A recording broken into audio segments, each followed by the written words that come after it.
नमस्कार फ्रेंड्स, मैं राजेंद्र एक बार फिर से स्वागत करता हूं आपके अपने YouTube channel iconic nursing academy में। कुछ टाइम के इंटरवल के बाद जब हमने स्टार्टिंग में स्टार्ट किया था कम्युनिटी हेल्थ नर्सिंग, तो उसमें हमने फर्स्ट यूनिट कंप्लीट कर ली थी जिसका नाम था कम्युनिटी हेल्थ नर्सिंग इंट्रोडक्शन, जिसमें हमने community health nursing plus health के बारे में कुछ स्टडी की थी। अब हम सेकेंड यूनिट स्टार्ट करने जा रहे हैं जिसका नाम है determinants of health. Second unit को स्टार्ट करने से पहले मैं बता दूं आपको कि इस यूनिट में हम क्या स्टडी करने वाले हैं। इस यूनिट में हम स्टडी करेंगे कि ऐसे फैक्टर्स जो हमारी जो कम्युनिटी हेल्थ है, या फिर हमारी सिंपल वर्ड, एक वर्ड याद रखो, हेल्थ है, उस हेल्थ को कौन कौन से फैक्टर अफेक्ट करते हैं। अब उन फैक्टर्स की लिस्ट आपको यहाँ दी गई है, वो यूजेनिक वगैरह, एनवायरमेंट, फूड, हाइजीन, ये सभी फैक्टर्स हम क्या पढ़ने वाले हैं, आगे डिटेल में पढ़ने वाले हैं कि कौन कौन से ऐसे फैक्टर्स होते हैं जो रेस्पॉन्सिबल होते हैं किस चीज के लिए, आपकी हेल्थ को इंप्रूव करने के लिए या फिर हेल्थ में डिक्रीजमेंट करने के लिए। तो स्टार्ट करते हैं हम आपकी सेकेंड यूनिट, जिसमें देखना सबसे पहले यूनिट का नाम है डिटरमिनेंट्स ऑफ हेल्थ। इसका सिंपल सा मतलब होता है कि ऐसे डिटरमिनेंट्स या ऐसे फैक्टर्स या फिर कुछ भी आप एजेंट बोल सकते हो जिनकी वजह से हमारी हेल्थ में कुछ भी चेंजेस आता हो, चाहे हेल्थ इंप्रूव होती हो या फिर उसमें डिक्रीजमेंट होता हो,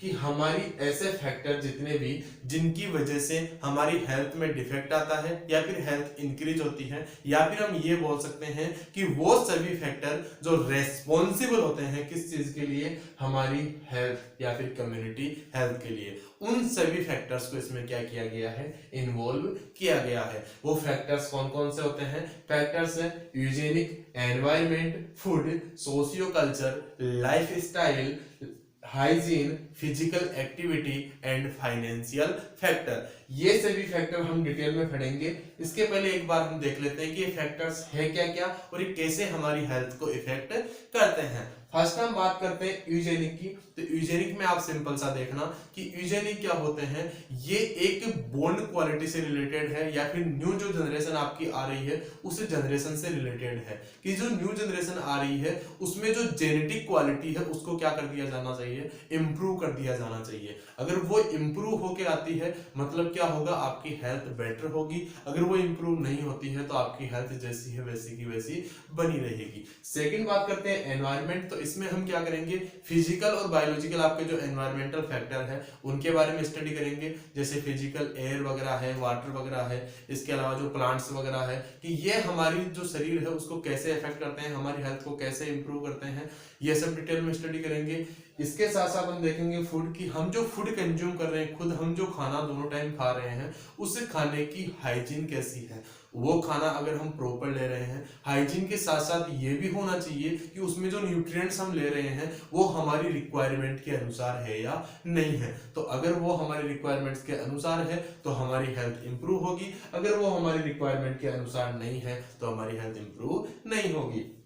नेक्स्ट सोशियो कल्चरल, कि सोशियो कल्चर में बताया गया है कि कुछ समाज या सोसाइटी या फिर कई, आप ये बोल सकते हो कि कई लोगों का जो धर्म है, कई लोगों का जो कल्चर है वो उनको अलग कुछ खाने को लिए प्रेरित करता है, किसी धर्म में कुछ अलग खाने का होता है। वैसे ही बात है पहनावा का, रहन सहन का, अलग अलग कल्चर के हिसाब से जो पहनावा, रहन सहन, खान पीन है वो अलग अलग होता है। तो जो उनका रहन सहन, खान पीन या फिर उनका रहने का जो तरीका है उसके आधार पर भी अपनी हेल्थ क्या करती है, डिपेंड करती है। नेक्स्ट लाइफ स्टाइल, हमारा जीने का तरीका कैसा है, वो भी इसी चीज से रिलेट कर रहा है कि हमारा कल्चर कैसा है, क्योंकि हम किसके अकॉर्डिंग रहते हैं, अपने कल्चर के अकॉर्डिंग ही रहना स्टार्ट कर देते हैं। नेक्स्ट हाइजीन, हम अपनी हाइजीन मेंटेन रखते हैं या नहीं रखते हैं। अगर हम हाइजीन की बात करें तो जैसे नेल बड़े हुए हैं, बाल बड़े हुए हैं, आपने जो क्लॉथ पहन रखे हैं वो डर्टी हो रहे हैं या फिर काफी दिनों से धुले नहीं हैं, तो ये चीजें क्या करती है, हल्का सा डिजीज को प्रभावित करती है। अगर हम हाइजीन प्रॉपर मेंटेन करके नहीं रहते हैं तो हमें क्या देखने को मिल सकती है, डिजीज कंडीशन देखने को मिल सकती है, या हम क्या हो सकते हैं, किसी बीमारी से ग्रसित हो सकते हैं। नेक्स्ट हम बात करते हैं फिजिकल एक्टिविटीज। फिजिकल एक्टिविटीज की अगर हम बात करें तो जनरली हम दोनों भी, फिजिकल एक्टिविटी हम करते हैं तो भी हमें नुकसान है, नहीं करते हैं तो भी नुकसान है। क्यों है, कैसे देखना है एक बार, कि फिजिकल एक्टिविटी की बात करें हम तो अगर कोई व्यक्ति नॉर्मल फिजिकल एक्टिविटी कर रहा है उसका हेल्थ अच्छा हो ये जरूरी नहीं है। जरूरी है कि वो जिस हिसाब से फिजिकल एक्टिविटी कर रहा है उसके अकॉर्डिंग उसको क्या मिलना चाहिए, स्लीप और रेस्ट, मतलब सोने का उसका और उसका जो रेस्ट करने का टाइम है, और साथ ही साथ उसका जो न्यूट्रिएंट्स पैटर्न है वो भी कैसा होना चाहिए, अकॉर्डिंग टू एक्टिविटी। कि उसकी फिजिकल एक्टिविटी, ये नहीं बोल सकते हम कि फिजिकल एक्टिविटी कोई ज्यादा करता है तो वो हेल्थी नहीं रहेगा, कमजोर हो जाएगा, जो कम करता है वो हेल्थी रहेगा, ना, ऐसा कुछ नहीं है। बस कंडीशन है कि जो उसकी फिजिकल एक्टिविटी वो कर रहा है, उसे फिजिकल एक्टिविटी के अकॉर्डिंग उसको रेस्ट, स्लीप और न्यूट्रिएंट्स मिलना चाहिए। अगर उसके अकॉर्डिंग नहीं मिल रहा है, मान लो एक्टिविटी कर रहा है ज्यादा, उसको मिल रहा है कम, तो क्या हो जाएगा, वो वैसे बीमार हो जाएगा। अगर वो एक्टिविटी कम कर रहा है और उसको खाने के लिए ज्यादा मिल रहा है, तो क्या हो जाएगा, ओबेस, तो वो भी क्या आ जाती है, बीमारी या डिजीज की कंडीशन में आ जाती है। मतलब सिंपल सा मतलब है कि उसकी जो फिजिकल एक्टिविटी है वो फिजिकल एक्टिविटी कितनी होनी चाहिए, और उस फिजिकल एक्टिविटी के अनुसार ही क्या होना चाहिए, उसका डाइट पैटर्न और उसका स्लीप और रेस्ट का पैटर्न होना चाहिए। नेक्स्ट हम बात करते हैं फाइनेंशियल। फाइनेंशियल आप सब जानते हैं कि स्पेशली किस प्रकार इफेक्ट करता है, कि हमारे पास जो हमारा फाइनेंशियल रिसोर्सेज है या फिर जितना हम कमा पा रहे हैं, उसमें से अगर हम कोई हेल्थी चीज क्या कर सकते हैं, परचेजिंग कर सकते हैं, तो मतलब उस हिसाब से हमारी क्या होती है, हेल्थ मेंटेन हो सकती है। अगर किसी व्यक्ति की जो मंथली इनकम होती है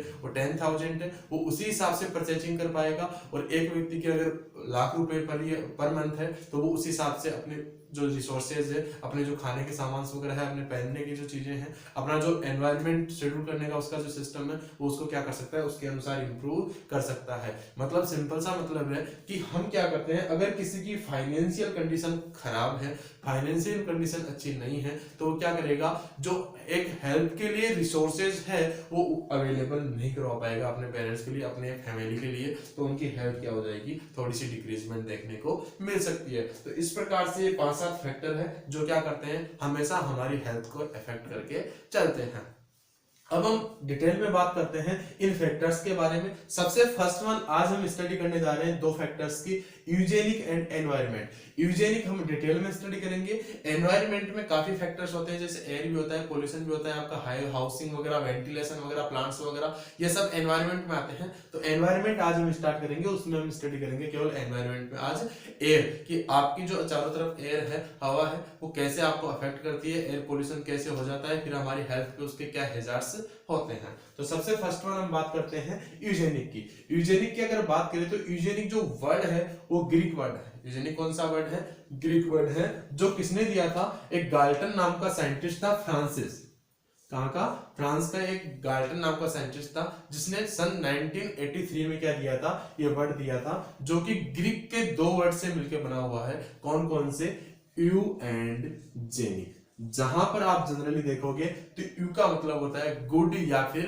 वेल, क्या होता है, गुड या फिर वेल। जबकि जनरेशन की अगर हम बात करें तो हम बोल सकते हैं कि जो जेनिक है उसका सिंपल मतलब क्या है, जनरेशन या फिर बोर्न, क्या है, जनरेशन या फिर बोर्न। कि यूजेनिक का सिंपल सा मतलब क्या है, कि हम किस चीज की स्टडी कर रहे हैं, इंप्रूव जेनेटिक क्वालिटी।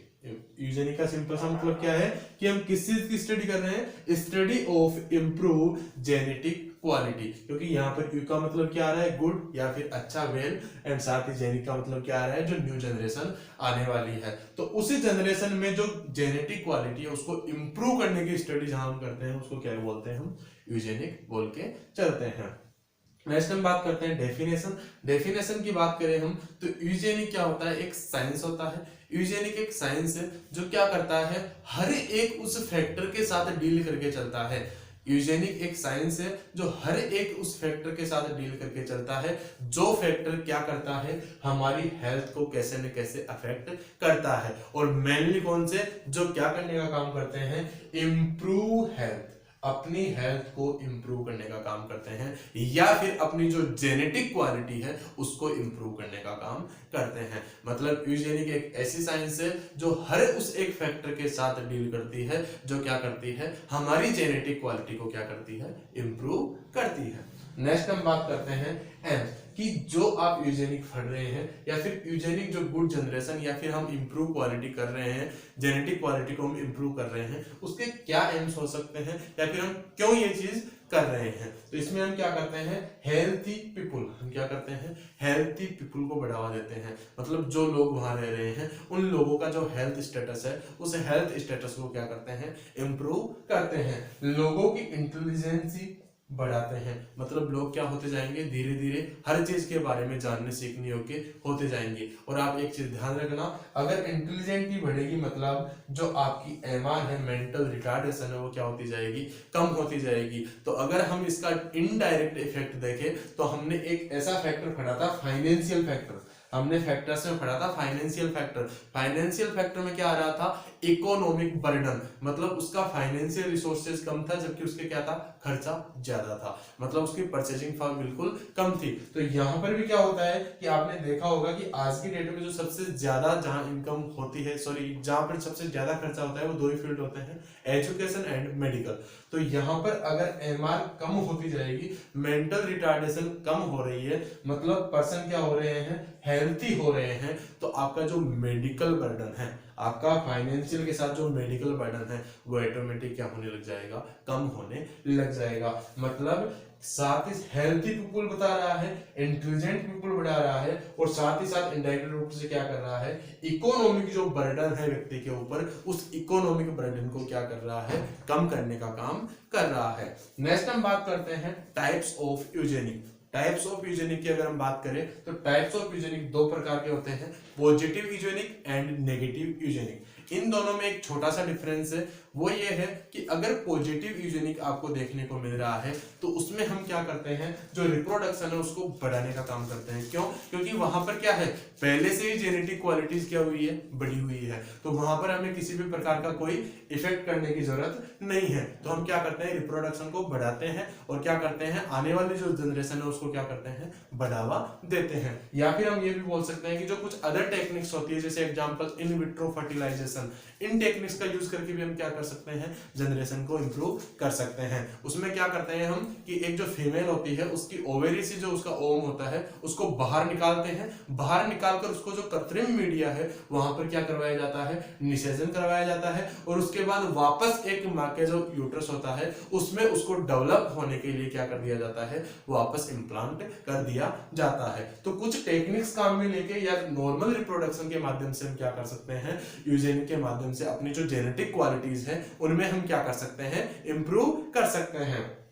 नेक्स्ट हम बात करें तो सेकंड है नेगेटिव यूजेनिक। तो नेगेटिव यूजेनिक में क्या होता है कि जो नेगेटिव यूजेनिक मतलब जेनेटिक क्वालिटीज जहां डिक्रीज हो रही है, जेनेटिक क्वालिटीज इंप्रूव नहीं हो रही है, तो उस जगह हम क्या करते हैं, उनको हम उन कपल्स को क्या एडवाइज करते हैं कि आप क्या करो, स्टेरिलाइजेशन या फिर जो फैमिली प्लानिंग मेथड है वो यूज कर सकते हो। मतलब उनकी जनरेशन में जहां डिफेक्ट आ रहा है उस जनरेशन को हम क्या कर देते हैं, स्टॉप कर देते हैं, कि आपकी जो जनरेशन है उसमें कुछ डिफेक्ट होने की वजह से, जैसे हम XYZ हम सिंपल बात करते हैं कि हम जब आप घर पे कोई भी या फिर आप कहीं भी देखते हो हॉस्पिटल्स वगैरह में कि अगर कोई फीमेल चेकअप के लिए जाती है और डॉक्टर्स को यूएसजी के माध्यम से पता लगता है कि किसी बच्चे में कुछ डिफेक्ट है, तो वो क्या करता है, उस फीमेल्स को एडवाइस देता है कि आप क्या कर सकते हो, इस बच्चे को अबॉर्ट द्वारा बाहर निकलवा सकते हो, क्योंकि आने वाले टाइम में इस बच्चे में ये डिफेक्ट होने वाला है। तो उसी हिसाब से हम नेगेटिव यूजेनिक में क्या कर रहे हैं कि जहां पर जेनेटिक क्वालिटी इंप्रूव नहीं हो रही है या जेनेटिक क्वालिटी घटती जा रही है तो उसको हम क्या कर सकते हैं, वहीं स्टॉप। और उसके लिए हम स्टेरिलाइजेशन मेथड जैसे वेसेक्टोमी, ट्यूबोक्टोमी भी काम में ले सकते हैं, या फिर अदर जो फैमिली प्लानिंग मेथड्स है वो भी हम काम में ले सकते हैं। जो फैमिली प्लानिंग आपके मेथड है वो आपकी कम्युनिटी में डिटेल से आएंगे, वो मैं आपको आगे स्टडी करवाऊंगा।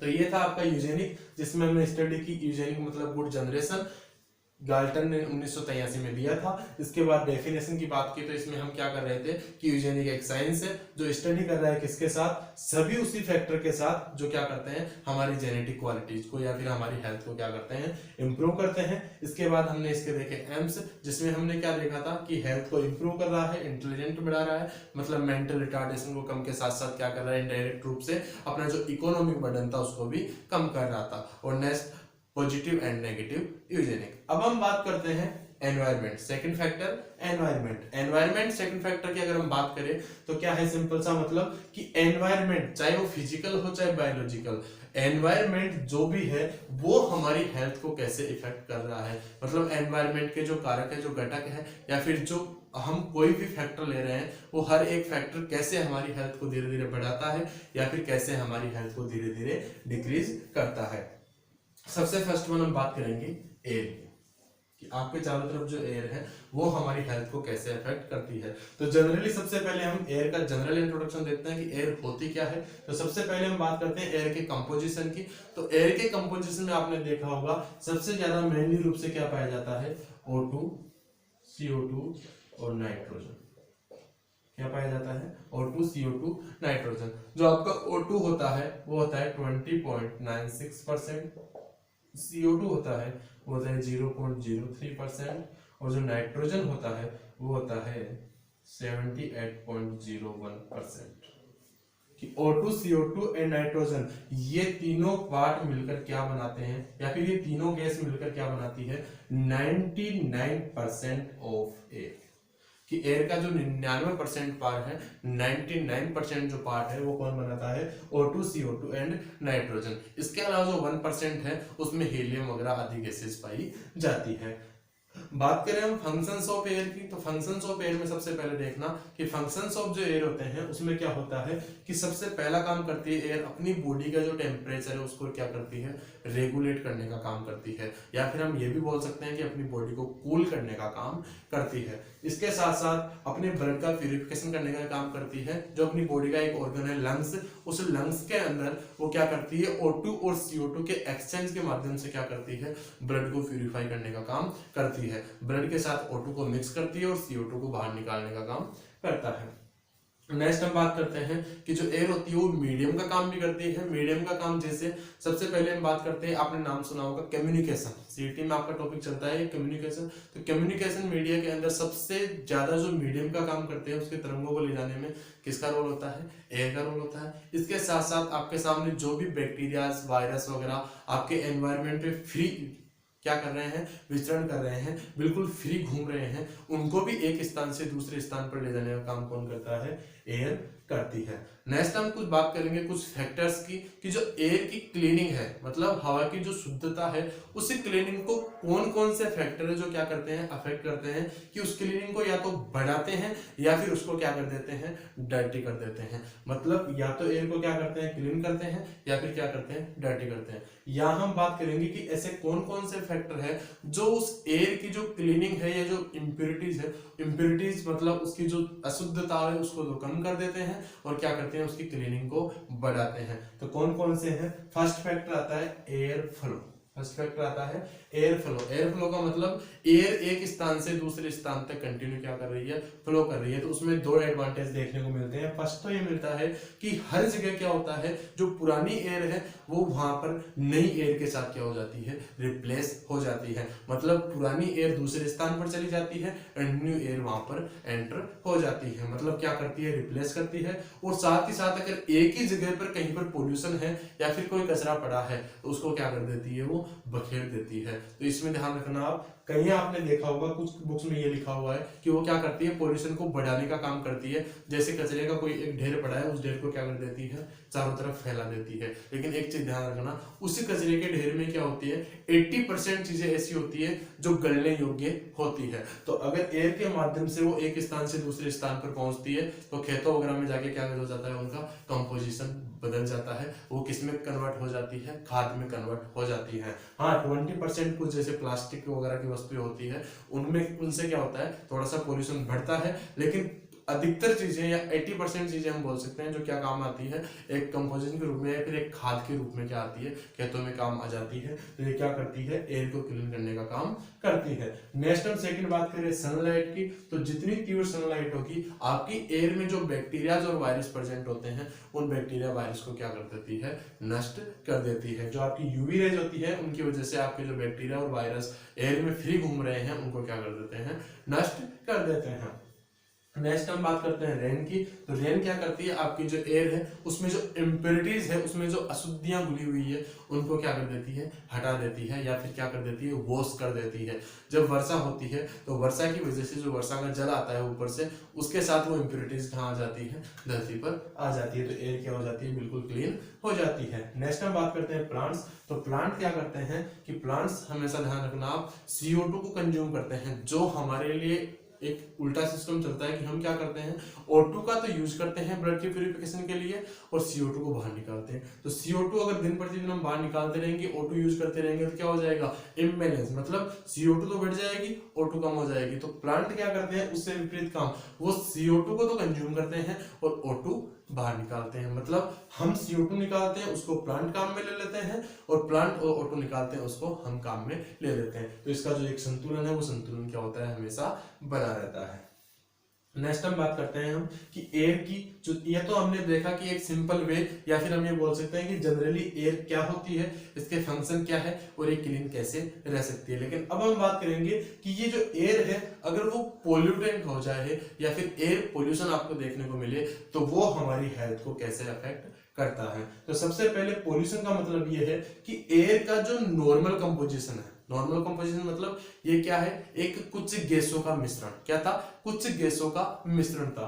अब उस मिश्रण में अगर कुछ अलग पार्टिकल्स मिल जाए, जैसे डस्ट मिल जाए, स्मोक मिल जाए, कोई केमिकल मिल जाए, कोई केमिकल गैसेज मिल जाए, मतलब नॉर्मल कंपोजिशन के अलावा अगर बाहर से उसमें कुछ भी मिला दिया जाए, तो वो क्या हो गया, पोल्यूट हो गया। मतलब उसको क्या बोलेंगे हम, एयर पोल्यूशन। मतलब एयर के नॉर्मल कंपोजिशन के अलावा उसमें कुछ केमिकल्स, गैसेज या फिर स्मोक, डस्ट, ये चीजें अगर मिल जाती है तो उसको हम क्या बोलते हैं, एयर पोल्यूशन बोलते हैं। और ये जो स्मोक या फिर केमिकल्स या फिर गैसेज आ रहे हैं, वो कहाँ कहाँ से आते हैं, मतलब एयर पोल्यूशन करने के कोजेस कहाँ कहाँ से होते हैं, या फिर उसके सोर्स कौन कौन से हो सकते हैं। सबसे पहले हम बात करते हैं इंडस्ट्रीज की। आपके सामने देखा होगा आपने, काफी इंडस्ट्रीज है, वहां से स्मोक निकलता रहता है, वहां का जो कूड़ा करकट वगैरह निकलता रहता है, वहां से कुछ सॉलिड वेस्ट भी निकलते हैं। इसके अलावा पानी में भी कुछ वेस्ट मिला दिए जाते हैं, या फिर हम ये बोल सकते हैं कि वहां पर क्या होते हैं, जो डस्ट पार्टिकल्स वगैरह वो निकलते रहते हैं, तो वो क्या होते हैं, बाहर आके एयर में मिक्स होते रहते हैं, जिसकी वजह से क्या होती है,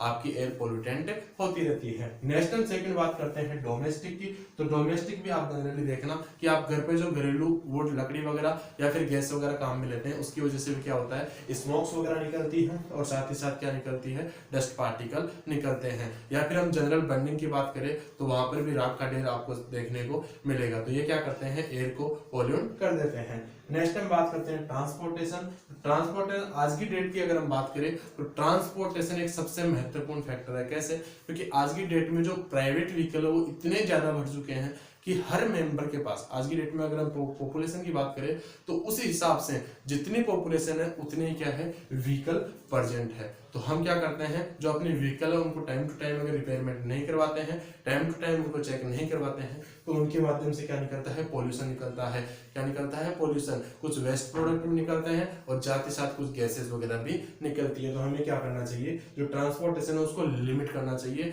अगर एयर पोल्यूशन को रोकना है तो। नेक्स्ट हम बात करते हैं कुछ अदर, जैसे कि हम आज के डेट में बात करें, कुछ सब्जियां वगैरह लगाते हैं तो हमने क्या करते हैं, उसमें कुछ कीटनाशक वगैरह का स्प्रे करते हैं। क्या करते हैं कि हमने सब्जियां लगा रखी है, सब्जियों में कोई रोग आ गया या फिर हमें अच्छी पैदावार चाहिए, उसके लिए हमने क्या कर दिया, वहां पर कीटनाशक का या फिर कुछ पैदावार की बढ़ाने की कोई दवाई है उसका क्या कर दिया, स्प्रे कर दिया। वो स्प्रे कुछ मात्रा में तो उस फसल के जो पत्ते हैं उन पर लग जाता है, लेकिन कुछ मात्रा में क्या होता है, एयर में भी मिक्स हो जाता है, वो एयर पोल्यूशन को बढ़ाता है। इसके अलावा जैसे हमने कोई, आपके पास कोई अपशिष्ट प्रोडक्ट पड़ा था, कोई भी घर का निकला हुआ बाहर कचरा पड़ा था, उसको जला दिया, उसके जलाने के बाद जो नीचे राख बचेगी वो कहाँ मिक्स हो जाती है, हवा में मिक्स हो जाती है। कुछ केमिकल्स या फिर हम जैसे धीरे धीरे क्या करते जा रहे हैं, जंगलों को काटते जा रहे हैं, डिफॉरेस्टेशन करते जा रहे हैं, तो जंगल जैसे जैसे करते जाएंगे एयर ऑटोमेटिक पोल्यूटेंट होती जाएगी। क्यों होती जाएगी, क्योंकि अभी एक जो संतुलन बना हुआ है कि O2 वो छोड़ रहे हैं, CO2 हम छोड़ रहे हैं, CO2 हमारे छोड़ने के बाद वो कंज्यूम कर रहे हैं,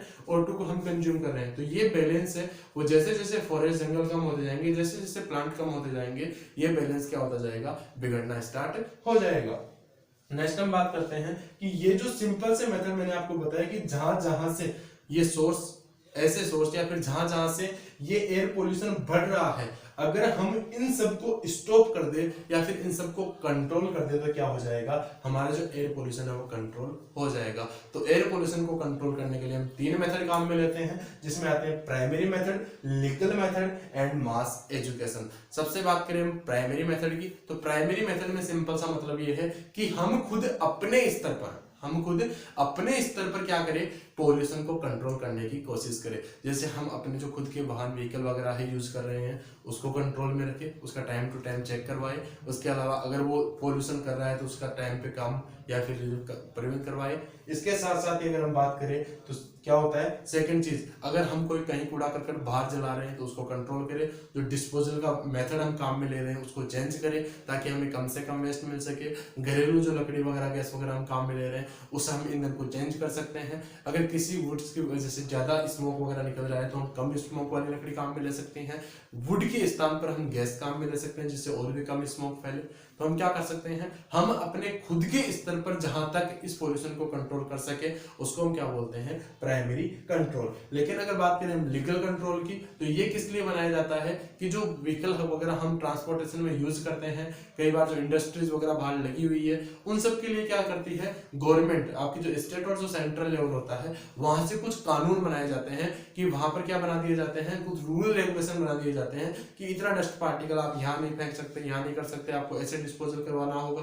डिस्पोजल के प्रॉपर मेथड बता दिए जाते हैं, स्थान बता दिया जाता है कि वहां से क्या होना चाहिए, वो थोड़ा दूर होना चाहिए। तो ये सब चीजें करके क्या कर दिया जाता है, उनपे थोड़ा सा कंट्रोल लगा दिया जाता है, जिसकी वजह से क्या होता है, पोल्यूशन कंट्रोल होता है। और थर्ड वन है मास एजुकेशन। मास एजुकेशन का सिंपल सा मतलब है कि अगर कोई अकेला व्यक्ति ये चाहे, अगर कोई अकेला खुद व्यक्ति ये चाहे कि मैं क्या कर सकता हूँ पोल्यूशन को कंट्रोल, तो वो संभव नहीं है जब तक पूरा पब्लिक पार्टिसिपेशन नहीं मिलेगा। मतलब जब तक पूरी पब्लिक पार्टिसिपेट नहीं करेगी तब तक ये चीज पॉसिबल नहीं है कि एयर को हम क्या कर सके, शुद्ध कर सके या फिर हम पोल्यूशन को क्या कर सके, रोक सके। इसके लिए क्या चलते हैं, मास एजुकेशन प्रोग्राम। मतलब लोगों तक एजुकेशन पहुंचाई जाती है कि एयर पोल्यूशन कैसे हो रहा है, उसको हम कैसे रोक सकते हैं, एयर पोल्यूशन कैसे हो रहा है, उसकी वजह से हमारे को क्या नुकसान है और उसको हम कैसे रोक सकते हैं। तो इसके लिए क्या चलाए जाते हैं, कुछ एजुकेशन प्रोग्राम चलाए जाते हैं। अब हम बात करते हैं कि एयर पोल्यूशन हो भी गया,